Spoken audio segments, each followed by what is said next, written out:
Bonjour, c'est votre veille hebdomadaire de pelvipérinéologie du 29 mars 2026, proposée par Erwan Le Rumeur, kinésithérapeute à Paris. Cette semaine, notre veille a remonté 57 articles. Voici notre sélection. Vous trouverez les références en description. Émission d'information scientifique, pas de conseil médical individualisé. La ligne éditoriale de ce numéro est volontairement moins classique. Je ne pars pas d'un thème clinique unique comme l'incontinence ou le prolapsus pris séparément. Je pars d'une question plus transversale.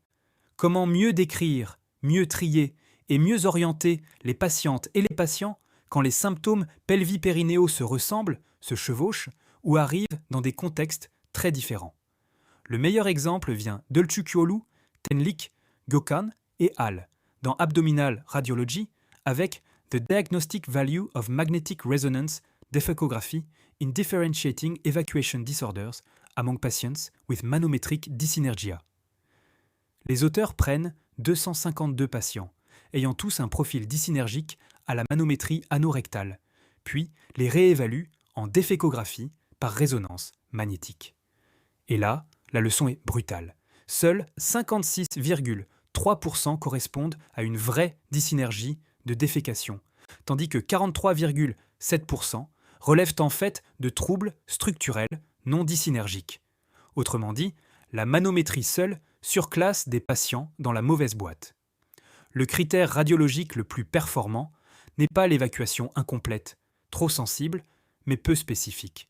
C'est la combinaison entre contraction paradoxale du sphincter et modification anormale de l'angle anorectal avec une sensibilité de 97,1% et une spécificité de 99,1%. Le message pratique est immense. Avant d'envoyer quelqu'un en biofeedback comme si tout était fonctionnel, il faut s'assurer qu'on n'est pas devant un problème principalement structural. Ce besoin d'objectivation revient dans le papier de Yao, Cao, Deng et Ali, publié dans Journal of Ultrasound in Medicine, Application of Transperineal 3-Dimensional Ultrasound in Evaluating Levator, ANI Muscle Contraction, During Female Pelvic Floor Rehabilitation. Ici, 954 patientes en rééducation postpartum ont été classées selon le grade clinique d'Oxford, puis toutes ont bénéficié d'une échographie transpérinéale tridimensionnelle. Les auteurs montrent une corrélation nette entre les paramètres dynamiques échographiques et le grading clinique, avec la meilleure corrélation pour la variation du diamètre antéro-postérieur du releveur pendant la contraction. Ce papier n'abolit pas l'examen clinique, il fait mieux, il lui donne un prolongement quantifiable. Pour nous, c'est une idée forte de la semaine. Les troubles pelviens restent cliniques, mais ils peuvent être décrits plus finement quand on ajoute une mesure d'imagerie dynamique simple, non invasive et reproductible. Dans le même esprit, deux signaux plus fragiles, mais très intéressants, vont dans cette direction, même si le fichier de la semaine ne fournit pas leur abstract complet. Le premier est l'article de Demirtivi, Pecker et Pecker, dans BMC Pregnancy and Childbirth, Urethral and Pelvic Risk Factors for Postpartum Stress, Urinary Incontinence, using 3D High Frequency Endovaginal Ultrasound. Le second est celui d'Aktash, Kulhan, Aktash et Beyman dans Scientific Reports, Subpubic Arc Angle and Occult Obstetric Anal Sphincter Injury in Primiparous Women, a Prospective Observational Study. Dans les deux cas, on est devant des titres extrêmement prometteurs pour cette ligne éditoriale, car ils suggèrent que des paramètres anatomiques ou échographiques pourraient aider à mieux identifier les patientes à risque, soit d'incontinence d'effort postpartum, soit de lésions sphinctériennes anales occultes. Je reste strict, sans abstract exploitable, je ne vais pas surinterpréter. Mais ces deux papiers renforcent clairement la tendance de la semaine. Le futur du parcours pelvipérinéal passera probablement par un meilleur repérage morphologique des profils à risque. Cette logique de phénotypage ne concerne pas que l'imagerie. Elle touche aussi les facteurs de risque. Wolf, Evans, Rigdon et Hall, dans International Urogynecology Journal, publient Body Composition Modulates Risk for Stress Urinary Incontinence in Women Under 60.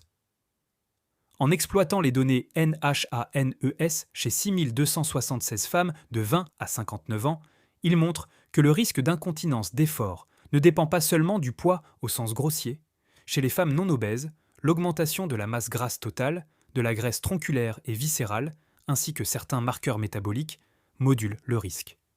En analyse multivariée, l'âge, le BMI, le tabac et la parité vaginale restent les corrélats les plus robustes. Le papier élargit donc le regard. Deux femmes de même poids n'ont pas forcément le même profil de risque. Cette idée de repérage en amont se retrouve dans l'article de Zhong, Ouyang et Zhao, publié dans Zhonghua Fuchan Kezaji, sous le titre Incidence and Influencing Factors of Urinary Incontinence During Pregnancy and After Childbirth. Il s'agit d'une cohorte bidirectionnelle de 426 primipares ayant une grossesse singleton, répartie selon le mode d'accouchement, avec évaluation de l'incontinence pendant la grossesse, puis à 42 jours, 3 mois et 6 mois postpartum. L'incidence diminue progressivement dans le temps, mais reste clairement plus élevée après accouchement vaginal que dans le groupe césarienne programmée. Les femmes déjà incontinentes pendant la grossesse ont aussi un risque nettement plus élevé de rester symptomatiques après. Et surtout, chez celles qui sont encore incontinentes à 42 jours, la rééducation pelvienne postpartum apparaît comme facteur protecteur à 6 mois. Là encore, le sujet n'est pas seulement traiter l'incontinence. Le vrai message est repérer tôt les profils à risque et adapter le suivi. À ce stade, on pourrait croire que tout l'enjeu se situe au niveau du spécialiste. Ce serait une erreur. Le titre le plus court, mais potentiellement l'un des plus importants pour les parcours, est celui d'Anderer, dans JAMA. Automatic Screening Increases Urinary Incontinence, Diagnosis and Treatment. Nous n'avons pas l'abstract dans le fichier, donc je ne vais pas inventer le protocole. Mais même le titre suffit à mettre le doigt sur un angle décisif. Beaucoup de patientes ne sont pas repérées parce qu'on attend qu'elles parlent d'elles-mêmes. Si le simple fait de dépister automatiquement augmente déjà le diagnostic et le traitement, alors une partie du problème n'est pas thérapeutique, elle est organisationnelle. Et cette idée fait parfaitement le lien avec le reste du numéro. Mieux orienter commence souvent par mieux demander. 2 papiers sur l'endométriose vont beaucoup plus loin dans cette idée de parcours. D'abord Vallée, Feki et Ayoubi dans Sexual Medicine avec Using Artificial Intelligence to Predict Sexual Health Outcomes in Endometriosis, a Decision Tree Model Algorithm. À partir d'une enquête en ligne menée en France auprès de 1586 femmes ayant une endométriose, les auteurs construisent un arbre de décision pour identifier les profils les plus à risque de dysfonction sexuelle, définis par un score Female Sexual Function Index inférieur à 26,55.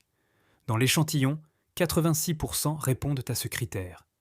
Les déterminants majeurs sont la douleur pelvienne chronique, la dyspareunie, l'aggravation douloureuse dans le temps, les symptômes digestifs, l'infertilité, le BMI et certains facteurs socio-culturels. L'algorithme marche très bien en entraînement, correctement, en validation. Bien sûr, cela reste transversal et auto-déclaré. Mais l'idée est forte. On peut commencer à raisonner en profil, et pas seulement en symptômes isolés. Le second papier est celui de Pavik, Redjem, David et Ali dans Women and Health, Understanding Women's Decisions to Seek an Endometriosis Diagnosis, a Health Belief Model Approach. Là encore, l'originalité n'est pas dans le traitement, mais dans la décision de consulter.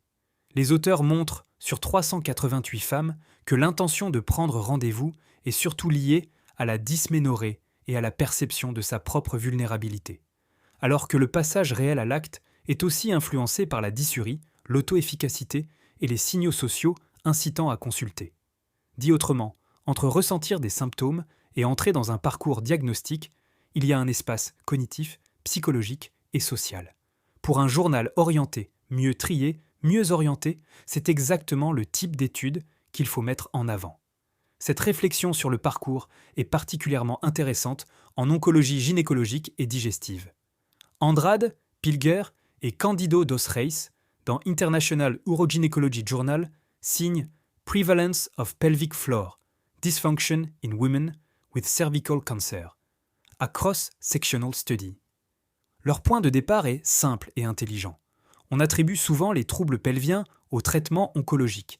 Mais quelle est leur fréquence avant même le début de ce traitement, Chez 48 femmes avec cancer du col nouvellement diagnostiqué, la dysfonction sexuelle concerne 56%, l'incontinence urinaire 52% et la force pelvienne médiane est déjà modérée. Cela change la lecture du problème. Certaines patientes n'entrent pas dans le cancer avec un plancher pelvien sain qui serait ensuite altéré par les soins. Elles arrivent déjà avec un bagage fonctionnel qu'il faut documenter pour éviter d'attribuer à tort tous les symptômes à la radiothérapie ou à la chirurgie. Dans la même logique, Gassim Lee, Simon, Hadj et Ali, dans European Journal of Obstetrics, Gynecology and Reproductive Biology, publient Urinary Incontinence Management in Patients with Primary Endometrial Cancer, a cross-sectional study by the European Network of Young Gynecologic Oncologists. Ce papier n'étudie pas les patientes directement, mais les pratiques des professionnels. Enquête en ligne, 85 réponses complètes, 31 pays. Et le résultat est parlant. Presque tout le monde dit penser à l'incontinence au suivi, mais très peu la prennent réellement en charge après traitement. Les barrières dominantes sont le manque de formation et le manque de ressources. C'est un papier très utile pour notre ligne éditoriale, parce qu'il montre qu'entre repérer un symptôme et l'intégrer à un vrai parcours, il manque souvent des relais structurés. Toujours en oncologie fonctionnelle, Stephensen, Serup Hansen, Jacobsen et Hall, dans Radiotherapy and Oncology, publient Vaginal and Sexual Health After Radiotherapy for Anal Cancer, a Danish Prospective Cohort Study. Il s'agit d'une sous-étude prospective de la cohorte DACGI, avec collecte de résultats rapportés par les patientes et de toxicité clinique à l'inclusion, puis à 1, 3 et 5 ans. Les symptômes vaginaux et sexuels apparaissent tôt et récupèrent peu dans le temps. Chez les femmes sexuellement actives, sécheresse, raccourcissement et raideur vaginale modérée à sévère concernent 28 à 42% à partir d'1 an. Ce papier a toute sa place, ici. Il montre que le bon parcours ne consiste pas seulement à surveiller l'absence de récidive. Il faut aussi anticiper, mesurer et accompagner les séquelles fonctionnelles à long terme. Le même enjeu de suivi apparaît après chirurgie rectale. Lauwereins, Tour, Queckelbergs et Alii, dans European Journal of Surgical Oncology, publient Development of S-Tool, an electronic diary for assessing bowel symptoms after rectal cancer surgery. Le protocole est remarquable par sa construction. Revue de littérature, groupe expert interne, focus group patient, Delphi International en 2 tours, réunion de consensus, traduction aller-retour, puis développement de l'application. Au final, 31 items sont retenus pour créer un journal électronique des symptômes du Low Anterior Resection Syndrome. Là encore, on ne parle pas d'un traitement, on parle d'un outil qui permet de mieux voir ce qu'on suit, donc de mieux personnaliser la décision. C'est exactement le cœur de cette ligne éditoriale. Sur le prolapsus, le papier de Kearney, Wag, Bauer et Hall dans Neurourology and Urodynamics, How can we improve the assessment and indifferent outcomes from pelvic organ prolapse management from conservative and surgical therapies? ACI-RS 2025 agit comme un texte charnière pour ce numéro. Le groupe de travail rappelle que l'examen anatomique ne corrèle pas toujours avec les symptômes, que les objectifs des patientes sont insuffisamment intégrés, que la place des mesures centrées sur l'atteinte des objectifs reste à mieux définir, et que la valeur de la préhabilitation, du PCR intégré au parcours ou du pelvic floor muscle training avant chirurgie est encore mal connue. C'est un peu le manifeste de la ligne 2. Le prolapsus ne souffre pas seulement d'un problème de traitement. Il souffre d'un problème de définition de ce qu'est un bon résultat. Le Delphi de Gurland, Ooy, Bordeanu et Hall, dans Diseases of the Colon and Rectum, Clinician and Patient Stakeholders Prioritize Rectal Prolapse Research Themes through an International Delphi Process, apporte la même logique côté prolapsus rectal. À partir de plusieurs tours Delphi, puis d'une adaptation aux patientes, les auteurs font émerger 22 thèmes prioritaires, avec un quasi-consensus sur l'importance des résultats fonctionnels à long terme. Là encore, ce n'est pas spectaculaire sur le plan thérapeutique, mais éditorialement, c'est très fort. La communauté dit clairement que ce qu'il faut prioriser, ce n'est pas seulement l'anatomie ou la technique, mais la fonction durable. Je termine avec un article qui aurait pu sembler classiquement chirurgicale, mais qui est en fait très utile pour notre angle de parcours. Yaraghi, Ramezani et Tagva Nakjiri, dans International Journal of Gynecology and Obstetrics, Publiant Urinary Outcomes, Following Colpoclysis, Without Concomitant Anti-Incontinence Procedure. Chez 90 femmes opérées pour prolapsus avancé, la distribution préopératoire et post-opératoire de l'incontinence change significativement. 83,7% des IUE préopératoires disparaissent et le de novostress incontinence reste rare. Les auteurs soutiennent ainsi une approche par étapes plutôt qu'une association systématique prolapsus plus geste anti-incontinence. C'est une question de triage préopératoire, d'information et de stratégie graduée. Que retenir de ce numéro ? Que la pelvipérinéologie souffre moins d'un manque absolu de traitement que d'un manque de finesse dans la façon de décrire les situations. Manométrie seule, ou imagerie intégrée, examen clinique ou objectivation dynamique, symptômes bruts ou profil de risque, demande spontanée ou dépistage organisé, parcours standard ou accompagnement centré sur les séquelles et les objectifs, tout le numéro tourne autour de cette bascule. Mieux orienté, ce n'est pas seulement envoyer plus tôt, c'est surtout envoyer mieux et au bon motif. C'est tout pour cette semaine. Vérifiez toujours les détails méthodologiques avant de transposer à votre pratique. Retrouvez les références en description.